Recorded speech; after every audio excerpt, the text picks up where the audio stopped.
Amai no. Program pencetus rumah 2.5 juta. Oh hebat orang Malaysia. Hebat orang kita, dia minat. Kadang-kadang perlu kepelbagaian. Cuma kadang-kadang sengah-sengah lah. Alhamdulillah pihak masjid ni dia buat program seumpama ni. Ada masjid lain duit penunggu tak mau buat. Dia simpan buat itu ni. Nak pergi mana duit orang. Buat pi lah, insya-Allah Allah Taala dia hantar mai lagi. Tuan-tuan, inilah masjid seperti di zaman Nabi SAW. Mungkin tak ada muzik, tapi di zaman Nabi masjid menjadi tumpuan masyarakat. Nak selesai masalah di masjid, nak bincang apa-apa di masjid, nak buat kenduri kenara apa saja pun di masjid. Bahkan nak sembahyang, nak buat ibadat pun di masjid. Tapi zaman sekarang masjid ni sebahagian besar masjid hanya semata-mata untuk program-program ibadat. Kita main di masjid Abdullah Fahim, nah seperti kena kata dengan Puan Farah tadi, ada tempat untuk kanak-kanak, senang. Tapi sekarang ni bertembung antara hadis Nabi.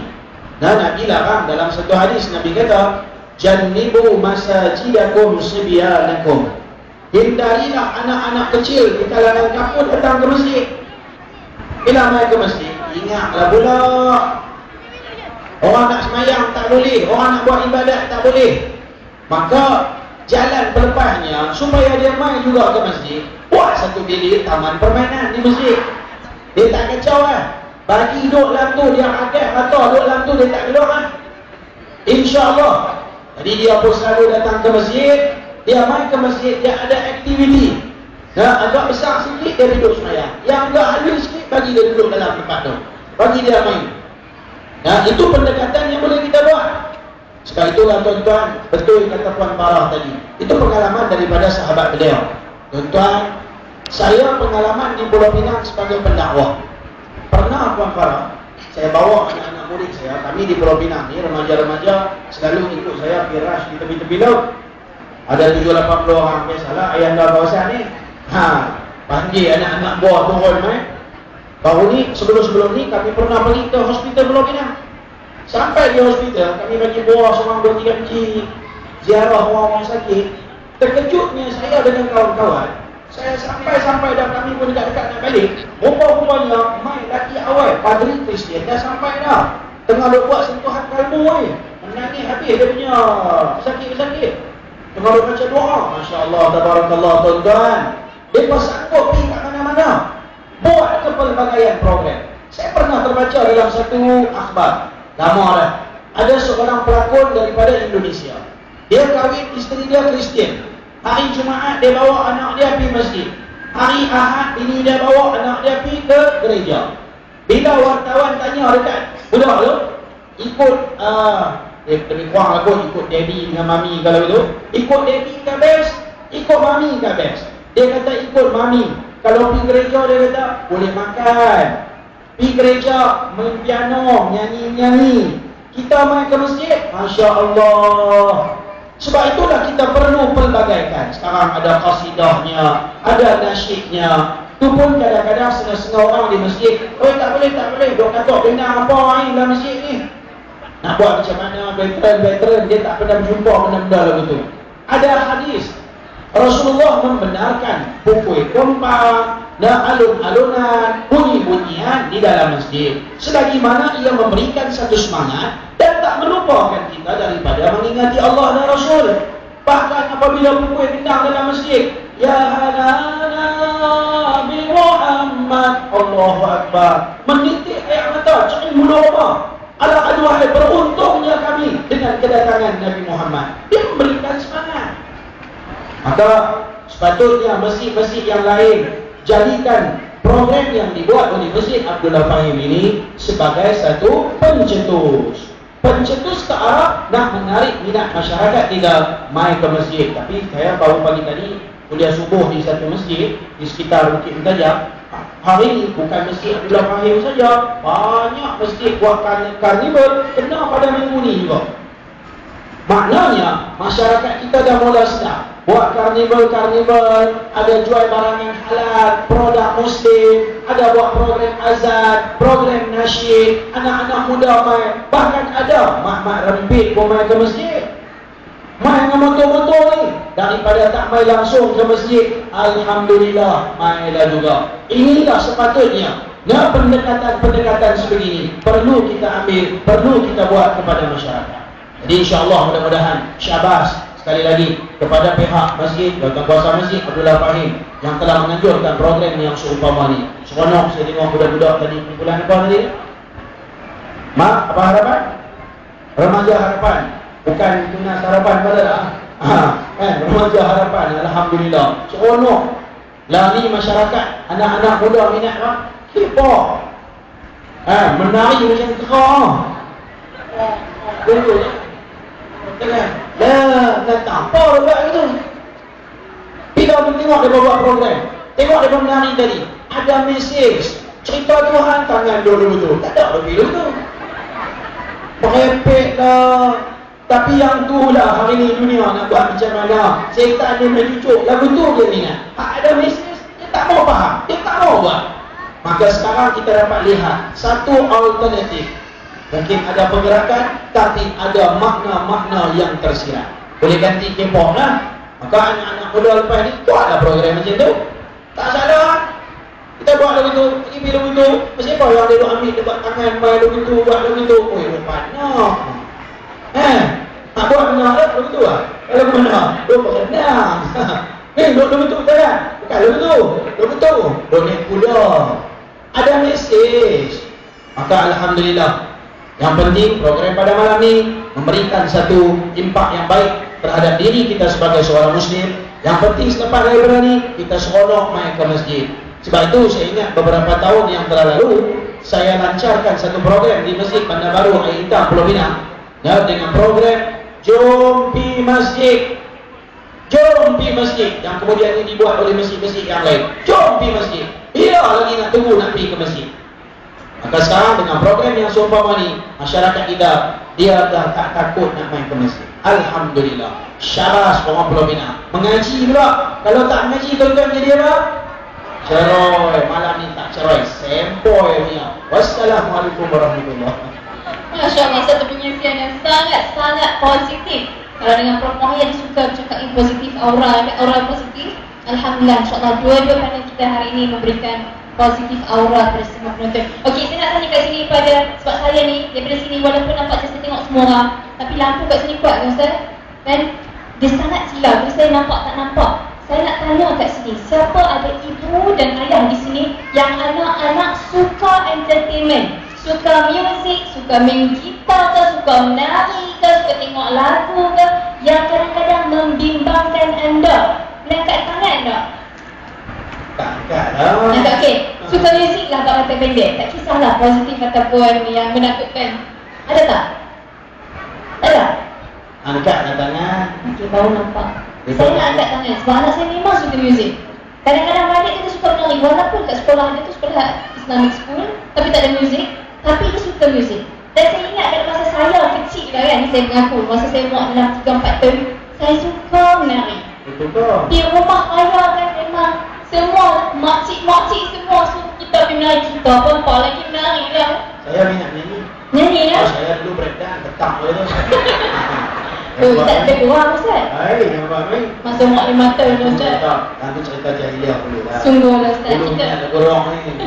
Baik, sebenarnya saya percaya bahawa ini adalah naluri seseorang manusia. Kita suka pada benda-benda yang menyeronokkan, entertainment, music dan sebagainya. Itu adalah fitrah yang Allah buat. Jadi mungkin cara dia yang positif, dia jadilah positif. Kalau caranya anak negatif, saya, dia tak apa minat nyanyi. Ya. Dia kalau saya balik, nyanyi cerai lah, dia kata. Tu anak saya. Allah juga. Jadi sekarang ni saya nak tanya kepada Tuan Nasri kan. Sebab memang dalam industri ni dan juga ramai orang-orang muda yang saya pastinya mereka mencintai entertainment, sukakan muzik, sukakan instrumen. Jadi macam mana kita nak memastikan bahawa anak-anak muda ini terdorong ke arah yang positif dan terhindar daripada perkara-perkara yang negatif? Alhamdulillah Ustaz Muhammad. kita memang Allah ciptakan manusia ni suka sangat kepada hiburan, suka kepada hiburan. Dan kalau kita kaji, kalau kita lihat, kalau kita anak lah contoh, bukan anak lah, bapa anak baca surah dengan baca sahaja Al-Quran dengan berlagu, satu lagi dengan baca berlagu, mana cepat menghafal? Dengan berlagu mesti cepat menghafal. Begitulah fitrahnya manusia ni, suka yang enak-enak, suka yang indah-indah, suka yang sedap telinga mendengar. Begitulah.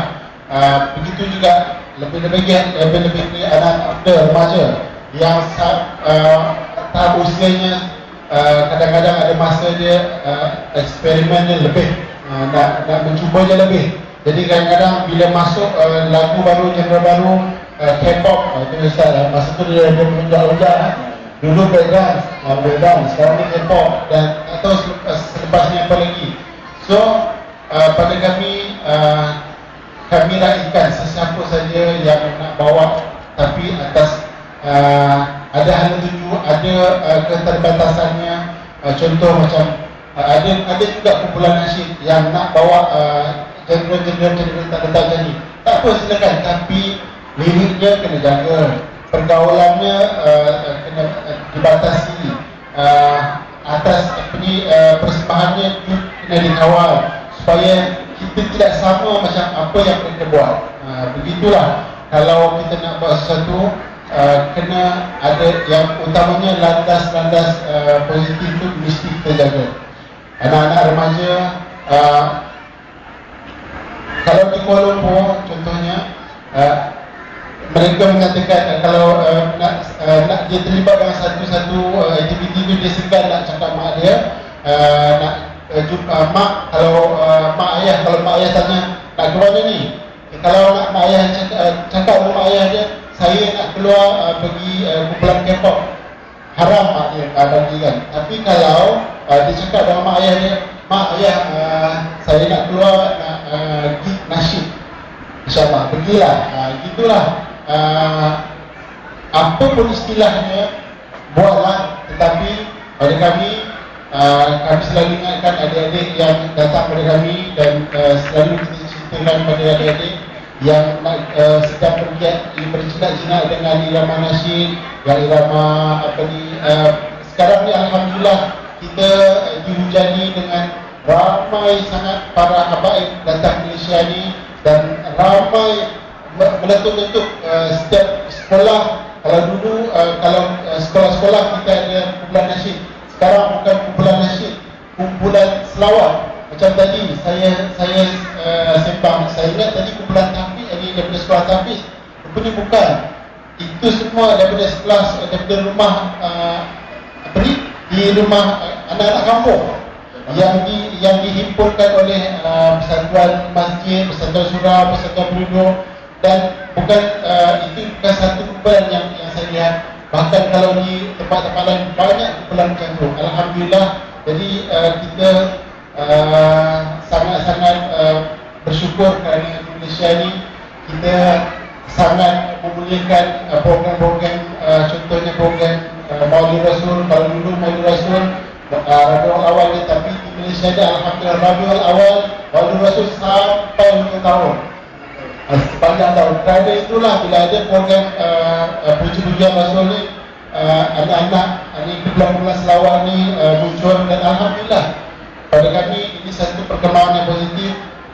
Kalau nasyid boleh berkembang biak, berkembang luas sampai seluruh dunia, kami sangat mengalu-alukan adik-adik ini buatlah kumpulan nasyid, kumpulan maulid ni, buat sehingga menjadi negara Malaysia ni negara kumpulan maulid pun tak apa. InsyaAllah mudah. Okey, insyaAllah ini adalah cabaran yang dilontarkan kepada bukan sahaja penggerak-penggerak industri nasyid, tapi kepada anak-anak muda yang hadir pada malam ini, insyaAllah. Baik, pada pakar hadis dan sunnah, insyaAllah Ustaz Syakul, bagaimana kita sebenarnya nak menunjukkan rasa cinta kita kepada Rasulullah SAW selain kita berkasidah. Sebab itu mungkin pada waktu-waktu malam-malam tertentu, tapi kita nak hidup, bernafas, tidur, makan segalanya dengan cara Rasulullah SAW. Jadi nak terapkan khususnya dalam jiwa dan sanubari kita secara ringkas dan padat, Ustaz. Masya Allah. Ini dah masuk PU balik lah 3 minit ni. Tuan-tuan yang dirahmati Allah, terima kasih Puan Farah. Soalan jawapan dia 3 jam nak jawab ni. Nak bagi jadi 1 minit lagu mana? Saya ada 3 formula untuk nak dapatkan cinta Rasul yang disebutkan oleh para ahli ulama. Pertama, kenali siapa Nabi Muhammad. Kenali ketinggian dan ketinggian dan kehormatan darjat Nabi Muhammad SAW. Siapa dia Nabi Muhammad? Dengan segala mukjizatnya, dengan segala anugerahnya, dengan segala kepujiannya, Allah sayang Nabi Muhammad. Allah letak Nabi Muhammad di darjat yang tinggi. Allah kata dalam satu ayat, wa rafa'na laka dzikrak, kami angkat penyebutan namamu wahai Muhammad. Jadi kita kenal siapa dia Nabi Muhammad. Bila kita kenal, kita akan jadi cinta, sayang kepada Nabi Muhammad. Oh, respect betul. Itulah Nabi kita, manusia yang paling hebat. Manusia yang disebutkan oleh para alim ulama, basyarun la kal bashar. Manusia tapi bukan manusia biasa, tapi manusia luar biasa. Nabi Muhammad. Itu yang pertama. Yang kedua, nak dapatkan cinta Rasul, banyakkan qasidah, banyakkan selawat, dan baca selawat. Sebab satu-satunya manusia yang Allah suruh kita selawat hanya Nabi Muhammad. Manusia lain Allah tak suruh kita selawat. Yang ketiganya, tuan-tuan, nak dapat cinta Rasul, Puan Farah, hidup dalam kehidupan cara Nabi Muhammad. Jadi dalam sesi tazkirah lepas maghrib, saya dah sampaikan banyak ada penonton tadi, kawan. Makan tangan kanan. Bila kita makan tangan kanan, kita teringat, oh Nabi makan tangan kanan. Kita pegang gelas tangan kanan, oh Nabi pegang tangan kanan. Kita minum 3 kali teguk, oh Nabi buat dulu. Kita makan buah dulu sebelum makan makanan berat, ingat Nabi buat dulu. Kita pakai baju sebelum dulu tangan kanan, baru tangan kiri, oh Nabi buat dulu. Kita buka baju, kita buka kanan dulu, kiri dulu, baru kanan, oh Nabi buat dulu. Hari-hari pakai baju, buka baju. Hari-hari pakai kasut, buka kasut. Hari-hari makan, hari-hari masuk tandas, hari-hari keluar tandas, hari-hari pergi masjid, hari-hari keluar masjid. Masya Allah. Itu dinamakan sunnah harian. Cuba amalkan dalam kehidupan, insya Allah dalam pemikiran, dalam khayalan, kita sedang membayangkan Nabi Muhammad. Saya Puan Farah dulu, masa zaman jahiliah biasalah, nak tanjung dengan kehidupan Masya Allah, dengan breakdance-nya. Saya dulu breakdance memang ketak ya. Macam Michael Jackson tu, lebih dulu, macam pegang cermin tu, kaki dulu, cerita dulu. Lepas habis breakdance, rock pula. Hari-hari nyanyi lagu Left Hander, lagu Elisir. Dulu zaman dulu. Baru ni penutup program pencetus semua, Abang Tumai, nama dia apa? Nash. Dia mana? Dia jumpa saya. Ustaz ni, Ustaz nak pergi mak. Saya kata ni Nash ni. Dulu kita minat dia, dan ni dia minat kita pula. Masya Allah. Saya kata abang, dulu saya minat. Dulu lah. Dengan lagu-lagu dia, alhamdulillah tuan-tuan. Bila kita hidup dengan cara Nabi Muhammad, bila saya belajar di Syama'il, belajar dengan para guru kami masa di Mesir, dan juga dengan guru kami di Malaysia dan di mana-mana tempat, kita belajar cara hidup Nabi Muhammad. Kita belajar macam mana cara hidup Nabi Muhammad. Dalam Syama'il 400 buah hadis.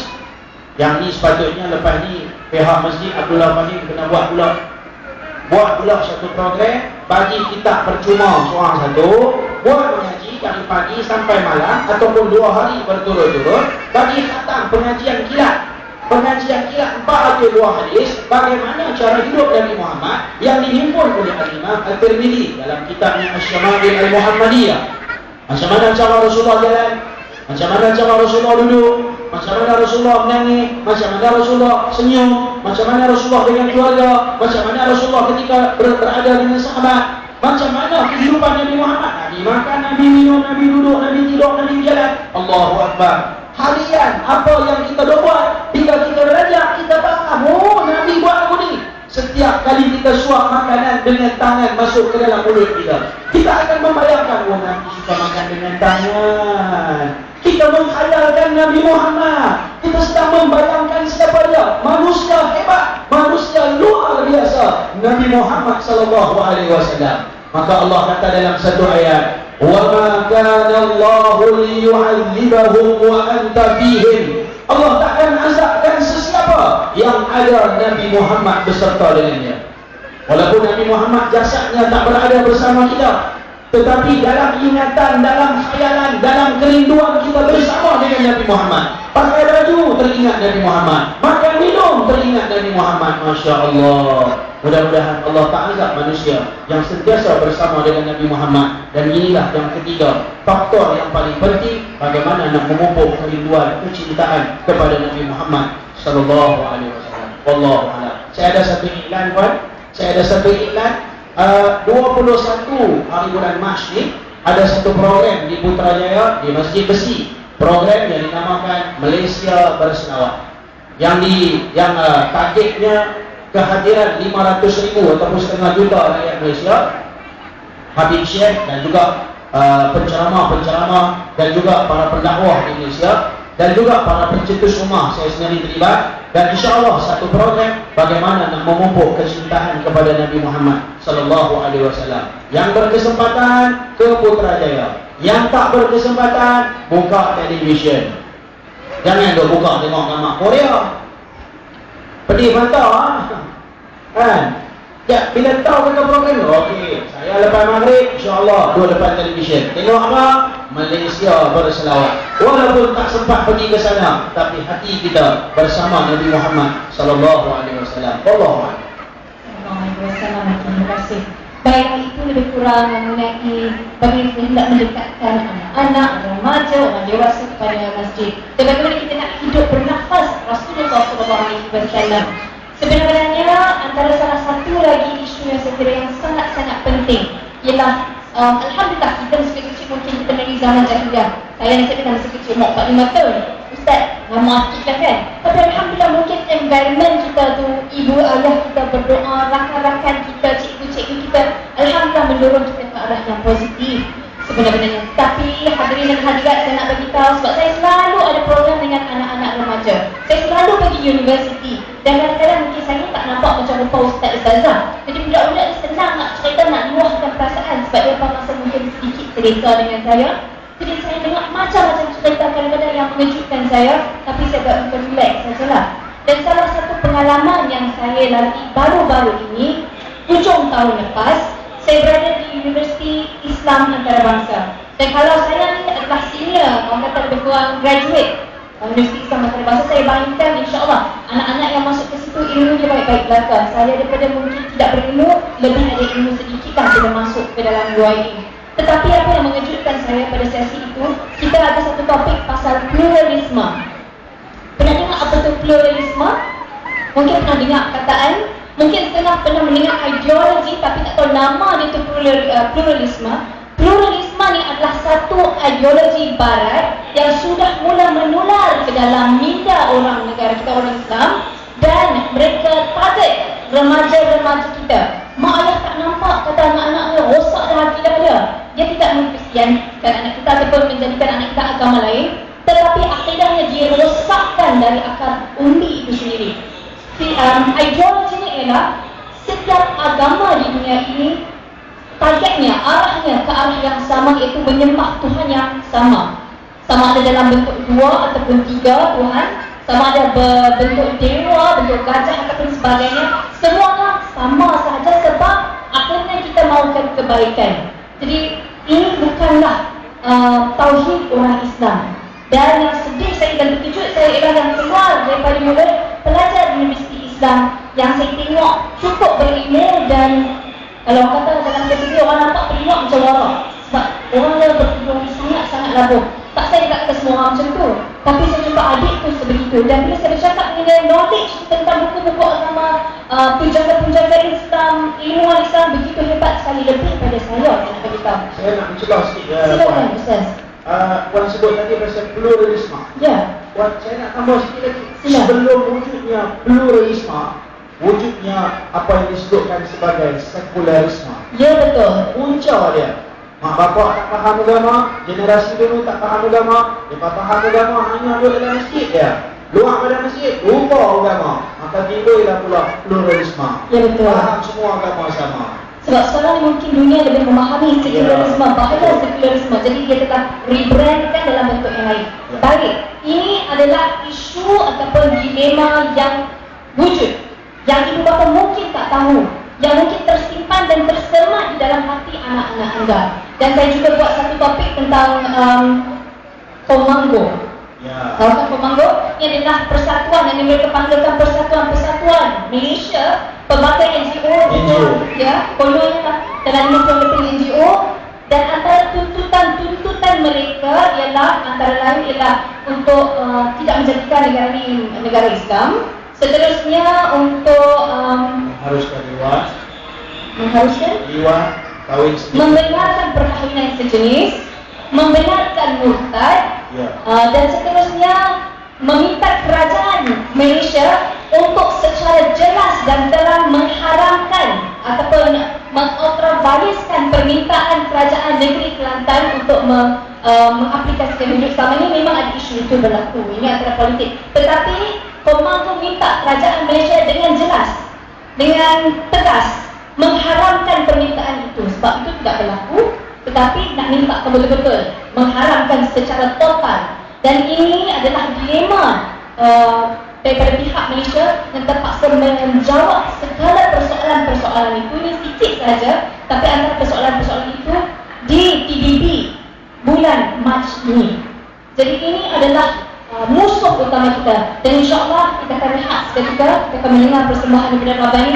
Sekembalinya kami nanti, macam cerita rumah sikit kan, sekembalinya kami nanti insyaAllah saya nak tanya sikit kepada Ustaz Syahul dan bersama dengan seorang Ustaz lagi untuk mendalami tentang ancaman akidah anak-anak kita pada ketika dan waktu ini. Bagaimana ibu dan ayah boleh melakukan sesuatu menyelamatkan generasi ini, insyaAllah.